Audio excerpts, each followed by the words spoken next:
요셉이 이끌려 애굽에 내려가매 바로의 신하 치대장 애굽 사람 보디발이 그를 그리로 데려간 이스마엘 사람 손에서 요셉을 산이라.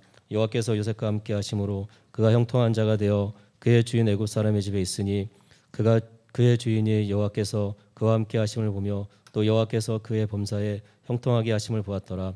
요셉이 그의 주인에게 은혜를 입어 섬김에 그가 요셉을 가정 총무로 삼고 자기의 소유를 다 그의 손에 위탁하니 그가 요셉에게 자기의 집과 그의 모든 소유물을 주관하게 한 때부터 여호와께서 요셉을 위하여 그 애굽 사람의 집에 복을 내리심으로 여호와의 복이 그의 집과 밭에 있는 모든 소유에 미친지라. 주인이 그의 소유를 다 요셉의 손에 위탁하고 자기가 먹는 음식 외에는 간섭하지 아니하였더라. 요셉은 용모가 빼어나고 아름다웠더라. 아멘. 아멘. 성령이 아시아에서 말씀을 전하지 못하게 하시거늘 그들이 부르기아와 길리기아 땅으로 다녀가 갈라기아 땅으로 다녀가 무시아 앞에 이르러 비두니아로 가고자 했으되 예수의 영이 허락하지 아니하시는지라. 무시아를 지나 드로아로 내려갔는데 밤에 환상이 바울에게 보이니 마게도냐 사람 하나가 서서 그에게 청하여 이르되 마게도냐로 건너와서 우리를 도우라 하거늘 바울이 그 환상을 보았을 때 우리가 곧 마게도냐로 떠나기를 힘쓰니 이는 하나님이 저 사람들에게 복음을 전하라고 우리를 부르신 줄로 인정함이로라. 아멘. 오늘은 창세기 39장과 사도행전 16장 말씀을 통해서 섭리라고 하는 제목으로 말씀의 은혜를 나눕니다. 여러분 하나님을 믿으십니까? 예수님을 믿으시죠? 성령님 역시 믿으시죠? 우리는 삼위일체 하나님을 믿습니다. 그게 우리의 신앙의 고백입니다. 그런데 오늘 우리가 하나님을 믿는다라고 하는 것에는 저는 하나님을 다 이해할 수 없습니다. 저는 하나님을 다 알지 못합니다. 라고 하는 고백도 포함되어져 있는 것입니다. 만약 우리가 하나님을 다 알 수 있다면 그리고 하나님을 다 이해할 수 있다면 하나님은 우리의 믿음의 대상이 될 수가 없습니다. 우리는 하나님을 다 이해할 수 없기 때문에 하나님의 뜻을 다 알지 못하기 때문에 하나님을 믿는 것입니다. 이것은 하나님께서 그렇게 선언하셨기 때문이에요. 이사야 55장 말씀에 보시면 하나님은 이사야 선지자를 통해서 분명하게 우리에게 말씀하셨어요. 내 생각은 너희의 생각과 다르다. 내 생각은 하늘이 땅보다 높음과 같이 내 길은 너희의 길보다 높으며 내 생각은 너희의 생각보다 높음이다. 분명히 말씀하셨습니다. 당연한 것이지요. 피조물인 우리가 나를 만드신 하나님을 어떻게 다 이해할 수 있겠습니까? 어떻게 하나님을 다 알 수가 있겠습니까? 알지 못하기 때문에 이해하지 못하기 때문에 우리는 오늘 하나님을 믿는 것입니다. 여러분 우리가 삶을 살아가며 과연 우리 삶이 어떠한 방향으로 혹은 누가 이끄는 대로 그리고 어떻게 이루어질까 그런 생각들을 종종 하게 되죠. 대개 사람들은 세 가지 생각을 한다고 합니다. 첫 번째는 모든 일이 우연히 일어난다는 거예요. 우연한 만남, 우연한 사건, 우연한 관계. 돌이켜보면 우리의 삶이 다 우연히 일어난다는 것이죠. 두 번째로는 운명에 맡겨 사는 사람들이에요. 흔히 사주팔자라고 하죠. 사람은 팔자대로 사는 거야. 여러분 사주가 뭡니까? 네 개의 기둥이라는 뜻이거든요. 그래서 태어난 해, 태어난 날, 태어난 월, 태어난 시 이게 인간의 네 개의 기둥이래요. 그래서 그걸 가지고 인간의 길흉화복을 점치는 거죠. 한 번씩 다 해보셨죠? 네. 바로 대답 못하신 분들은 딱 걸린 거예요. 그래서 어떻게 하느냐? 사주가 맞지 않으면 결혼도 못해요. 사주가 세면 어떻게 해야 돼요? 어떻게 해서든지 약하게 만들어야 돼요. 그래서 굿도 하고 부적도 붙이는 거예요. 그래서 비록 운명이 정해져 있지만 어떻게 해서든지 그 운명을 좀 벗어나고 싶다라는 생각을 하게 되는 거죠. 그리고 이 운명에 맡겨 사는 사람들은 사실은 흘러가는 대로 사는 경우가 굉장히 많아요. 여러분 그 힌두교라고 하는 종교가 있잖아요. 힌두교라고 하는 종교가 대표적이에요. 힌두교는 철저하게 계급 중심의 종교예요. 그들은 태어난 것 자체가 운명이라고 생각을 해요. 그래서 자기가 현세에 태어난 것을 극복하려는 의지가 없어요. 현세는 틀렸다라는 생각이에요. 단 현세에 선을 많이 행하고 좋은 일을 많이 하면 다음 생에 좀 더 좋은 신분으로 태어날 수 있다. 그래서 힌두교를 믿는 사람들은 굉장히 어려운 상황에도 다른 사람을 도와주는 경우가 종종 있다고 합니다. 그런 이제 운명론적인 삶을 살아가는 사람들도 있어요. 또 어떤 분야의 사람들은 어떻게 생각하느냐? 내 삶은 내가 노력하기에 달려 있다. 그래서 열심히 공부도 하고 열심히 일하지요. 언제까지 일합니까? 죽을 때까지 일하는 거예요. 죽을 만큼 일해요. 할 수 있는 대로 많이 모으고 할 수 있는 대로 좋은 자리에 올라가고 그렇게 해서 자기의 삶을 조금 더 행복하게 혹은 다른 사람들보다 조금 더 나은 삶, 꿈을 꾸며 살아가지요. 그렇지만 그 결과는 어떻습니까? 자신을 잃어버리는 거예요. 그래서 열심히 노력하다가도 어느 한순간 내가 누구지? 여기가 어디지? 그런 허무함에 쌓이게 된다는 것이죠. 여러분은 어떤 삶을 살아가고 계십니까? 오늘 우리는 구약 창세기에서는 요셉이라고 하는 사람과 그리고 사도행전을 통해서는 바울이라고 하는 두 사람을 만나게 됩니다. 여러분 창세기에 나오는 요셉 대단한 사람이죠. 많은 부모님들은 자기의 자녀들이 요셉과 같이 꿈을 꾸고 요셉과 같이 성공하기를 원해요. 그래서 요셉을 모형으로 두고 기도도 많이 하지요. 오늘 요셉의 삶을 다시 한번 돌이켜 볼 텐데 근데 정말 요셉의 삶을 담고 싶으세요? 오늘 우리가 읽은 39장 말씀은 요셉이 팔려가죠. 17살 때 형들에 의해서 인신매매를 당해요. 원래는 형들이 죽이려고 하다가 야 그것까지 못하겠으니까 팔아버리자. 인신매매잖아요. 사람을 사고 파는 게. 그래서 외국으로 가게 되는 거죠. 가나안에 살다가 애굽, 이집트로 팔려갑니다. 다행히 팔려간 집이 당시 권력을 갖고 있었던 친위대장 혹은 경호실장 보디발의 집이었어요. 그런데 오늘 성경은 무엇이라고 말씀하냐 하면 요셉의 삶을 하나님이 함께 하셨기에 그는 형통했다. 여러분 정말 아멘 하세요? 진짜로요?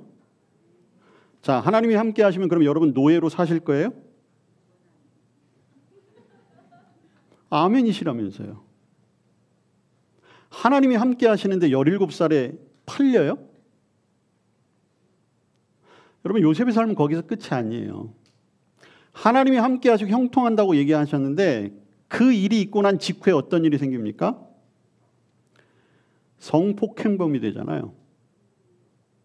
자신이 저지르지도 않은 잘못에 따라서 성폭행범이 돼요. 감옥에 가요. 근데 성경은 뭐라고 얘기합니까? 감옥에서도 하나님이 함께 하셨대요. 그리고 그의 삶을 형통했다고 이야기합니다. 여러분 하나님이 함께 하시면 감옥에 가시겠어요? 그 삶을 받아들이실 수 있겠어요? 저는 만약 형통한 것이 노예가 되는 것이고 감옥에 가는 것이라면 저는 그런 형통은 별로 원하고 싶지 않아요. 나이 17살에 형들한테 팔려가고 싶지 않아요. 여러분 요셉의 마음이 얼마나 상처가 있겠어요? 얼마나 힘들었겠습니까? 얼마나 억울했겠어요? 근데 끊임없이 하나님은 그와 함께 하셨대요. 형통했대요. 그런 형통은 저는 별로 원하지 않아요. 오늘 바울 바울은 원래 예수님 믿는 사람들을 잡으러 다니는 사람이었지요. 근데 어느 날 갑자기 예수님이 다가오셨어요. 바울이 원하지도 않았는데. 바울의 삶은 송두리째 바뀌어 버렸어요. 예수님을 그렇게 미워하던 사람이 예수님을 사랑하는 사람, 심지어 예수님 앞에 자기의 생명을 건 사람이 되었습니다. 할 수 있는 한 최선을 다해서 복음을 전하려고 했어요. 오늘 사도행전 16장의 말씀도 마찬가지예요. 바울은 하나님 안에서 꿈을 꾸었습니다. 주님이 주신 사명을 마음속에 불릴 듯 일어났어요. 바울의 꿈은 땅끝까지 이르러 전도하는 거였어요. 그래서 오늘 16장 말씀에 따르면 바울은 아시아, 당시에 아시아가 땅끝이라고 생각했기 때문이에요. 해가 뜨는 동쪽 끝. 얼마나 원대한 꿈입니까? 주님의 사명이잖아요. 그런데 오늘 어떻게 하세요? 오늘 16장 6절에 보시면 성령이 말씀을 전하지 못하게 하세요. 한 번으로 그치는 것이 아니에요. 7절에 보면 예수의 영이 허락하지 아니했다라고 말합니다. 하나님께 거절당한 거예요. 여러분들이 사명을 받고 이것이 분명한 하나님의 뜻이다. 여러분 바울도 마찬가지. 지금 바울이 나쁜 짓 하겠다는 거 아니잖아요. 근데 하나님으로부터 2번이나 거절당해요. 바울의 심정이 어땠을까요? 도대체 하나님이 왜 이러시지? 아니 내 삶을 이렇게 바꿔 놓으셨으면 내가 좋은 일 하겠다는데 복음 전하겠다는데 지켜주시고 응원해 주시고 힘을 주시지 못할 망정 길을 막으신다고? 거절하신다고? 그래놓고 하나님이 바울에게 꿈을 보여주시잖아요. 환상을 보여주세요. 너 마게도냐로 가야 돼. 그래서 바울은 이게 또 하나님의 뜻인가 보다 하고 그쪽으로 방향을 틀어요. 자, 그러면 어떻게 해야 돼요? 하나님이 잘 도와주셔야 되잖아요. 그런데 그때부터 바울은 고난의 연속이에요. 가는 곳마다 유대인들의 핍박이 있었어요. 가는 곳마다 투옥돼요. 가는 곳마다 심지어 재판을 받고 사형의 직전까지 이르게 됩니다. 바울의 삶이 과연 하나님이 함께 하시는 삶이라고 할 수 있을까? 그런데 오늘 요셉과 바울은 자신의 삶을 이렇게 정리합니다. 요셉이 다시 형제들을 만나잖아요. 기근이 일어서 요셉의 형제들이 곡식을 사러 이제 요셉이 총리가 되었을 때 애굽을 옵니다. 그리고 요셉 덕택에 야곱을 비롯한 형제들이 애굽으로 다 이주를 하게 돼요. 그러다가 이 야곱이 죽어요. 근데 야곱이 죽으니까 형제들이 갑작스럽게 두려움이 몰려오기 시작을 했습니다. 자기들의 죄가 있잖아요. 아버지 야곱이 계셨을 때는 그래도 아버지가 막아주셔서 요셉이 우리를 잘 대해줬을 텐데 이제 아버지가 돌아가셨으니 우리는 어떻게 하지? 왜냐하면 입장을 바꿔놓고 생각해 보니까 자기들이 요셉에게 저질렀던 것은 엄청난 죄예요. 그 원한, 그 보복, 그걸 어떻게 감당하지? 그런데 그들을 향해서 창세기 45장에 보시면 요셉이 이렇게 이야기를 합니다. 당신들이 나를 이곳에 팔았다고 해서 근심하지 마소서, 한탄하지 마소서. 하나님이 생명을 구원하려고 나를 당신들보다 먼저 보내셨습니다. 이것은 요셉이 그래 내가 이제 뭐 총리까지 됐으니까 그래도 잘 풀렸으니까 하는 마음에서 그렇게 얘기한 게 아니에요. 요셉은 처음부터 이 마음을 가지고 있었던 거예요. 하나님의 계획이었구나. 하나님의 뜻이었구나. 바울도 역시 마찬가지입니다. 바울은 자신의 인생을 마지막에 이렇게 정리합니다. 로마서 8장 28절의 말씀. 우리가 알거니와 하나님을 사랑하는 자 곧 그 뜻대로 부르심을 입은 자들에게 모든 것이 합력하여 선을 이루느니라. 바울은 모든 삶의 여정이 다 선한 것이라고 고백을 했습니다. 오늘 요셉과 바울이 이렇게 고백할 수 있었던 것은 다름 아니라 바로 하나님의 섭리를 믿었기 때문입니다. 교회에서 사용되는 용어 가운데 성경에 나오지 않는 용어인데 교회에서 가장 많이 쓰이는 단어 두 가지가 있습니다. 첫째는 삼위일체라는 말이에요. 성경에 나오지 않습니다. 두 번째가 바로 섭리라고 하는 단어입니다. 섭리라고 하는 단어는 우리 성경에 등장하지 않아요. 그렇지만 이 섭리라고 하는 단어는 교회 안에서 많이 사용됩니다. 밖에서는 잘 사용되지 않는 언어이기도 하지요. 여러분, 이 섭리라고 하는 것은 문자적인 의미로 볼 때는 미리 보다, 예견하다, 단순히 보는 것에서 그치는 것이 아니라 두루 살피다, 관리하거나 돕거나 해결하다, 이런 뜻을 가지고 있어요. 성경에 나오는 단어로 유사한 단어를 본다면 인도하다, 지키시다, 보호하다, 경륜 가운데 있게 하시다, 이런 의미로 볼 수가 있습니다. 한마디로 이야기하면 섭리라고 하는 것은 하나님께서 하나님이 작정하신 뜻을 이루기 위해서 모든 것을 다스리시는 하나님의 계획과 일하심. 조금 더 압축한다면 하나님의 목적을 위해 하나님이 일하시는 것, 이것을 섭리라고 말하는 거예요. 그 가운데 저와 여러분의 삶이 포함되는 것입니다. 하나님의 목적은 무엇인가? 하나님의 목적은 분명하고 뚜렷하고 단 한 가지입니다. 하나님의 목적은 모든 사람이 구원을 받는 것.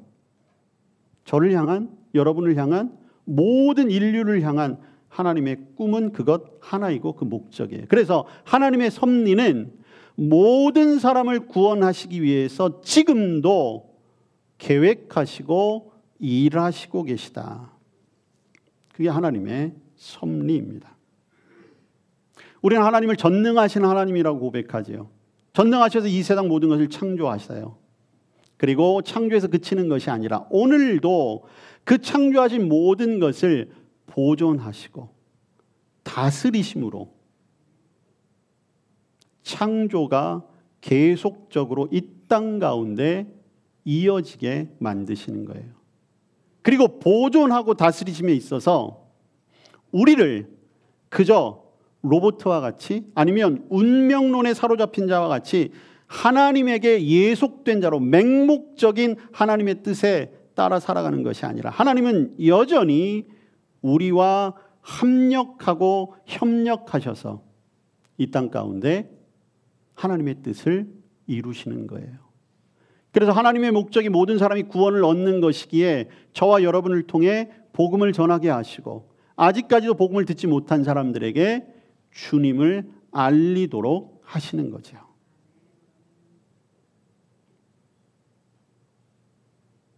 그렇기 때문에 우리는 우리 주변에서 일어나고 있는 모든 일들, 아름다운 하나님의 창조물, 하다못해 길가의 이름 모를 잡초, 그리고 이 땅을 뒤덮는 비와 가뭄, 풍년과 흉년, 먹을 것과 마실 것, 건강과 질병, 부한 것과 가난한 것, 이 모든 것들이 우연도 아니요 운명적으로 정해진 것도 아닌 여전히 아버지와 같은 손길로 우리에게 임하고 있습니다.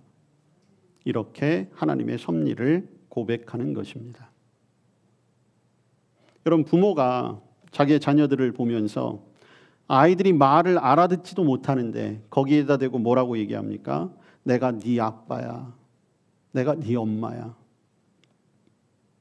그렇게 하는 이유가 무엇입니까? 아이에게 세뇌시키는 거예요. 야, 내 신분이 네 아빠야, 네 부모라는 걸 잊으면 안 돼. 아니면 내가 아빠고 저 사람이 엄마라고 하는 정보를 아이에게 주는 겁니까? 아니에요. 아이에게 내가 네 아빠고 네 엄마야 라고 하는 것은 너는 내 자녀야. 이제 내가 너를 끝까지 책임지고 지킬 거야. 그 얘기를 하는 거예요. 여러분, 성경은 끊임없이 나는 너의 아버지야. 나는 너의 하나님이야. 너는 내 자녀야. 라고 말씀하세요. 그 말씀 역시 마찬가지예요.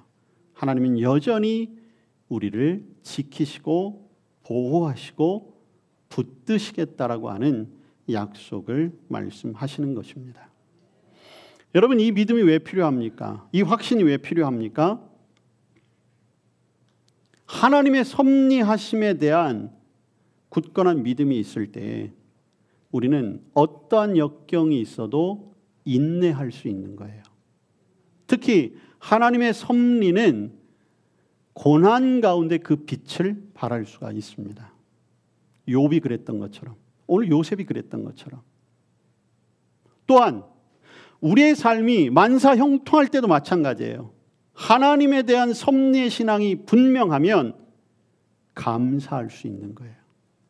교만해지지 않는 거죠. 하나님을 굳게 믿는 믿음 가운데 그 어떤 일도 하나님의 사랑에서 나를 끊어낼 수 없다라고 하는 확신을 가지고 살아갈 수 있는 것입니다. 하나님의 섭리에 대한 믿음이 분명할 때 무엇보다도 우리 안에 마음의 평안이 찾아오지요. 또한 우리 주변에서 일어나는 이해할 수 없는 여러 가지 일들이 있어요. 여러분, 지난 한 주간 무더위뿐만 아니라 우리를 굉장히 힘들게 했던 여러 가지 사건들이 있어요. 대낮에 사람들이 흉기를 들고 아무런 관련도 없는 사람들에게 무자비한 폭행을 저질렀어요. 폭력을 휘둘렀어요.